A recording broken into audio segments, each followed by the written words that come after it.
In an organization, we tend to be judged for what we do, not for the decisions that we make not to do something.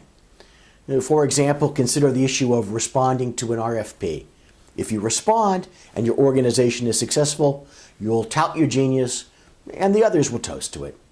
Yet it's very difficult to tout your genius in not responding, and it's not very likely that anyone would pop a cork in celebration. We tend to place tremendous importance on what's observable and to ignore that which cannot be seen or experienced.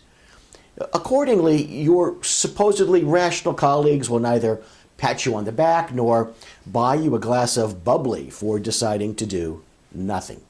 So we have what I call the yardstick problem. If there's a decision that results in an observable event, it can be measured. If there is no observable event, then the heuristic yardstick is useless. But the truth is that success is just as dependent upon what you pass up on what you decide not to do. In this sense, saying what gets measured matters is only partly true. A lot of what matters can't be measured at all.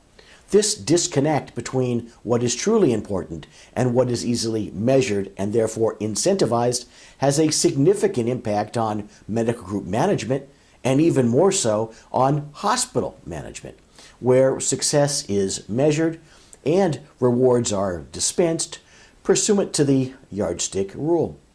Consider this in terms of a hospital's administrative decision to move ahead with the formation of an ACO.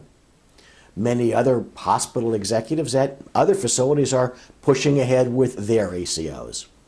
The CEO remembers the failure of the PHO movement in the 1980s, but feels that unless she makes the decision to forge ahead, she'll be viewed as less than decisive. And being decisive, she will receive a bonus for her strong leadership.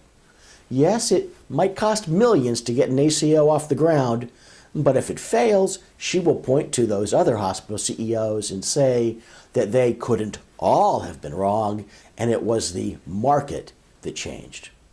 Or she will argue that she cannot be blamed because forming an ACO was consistent with best practices.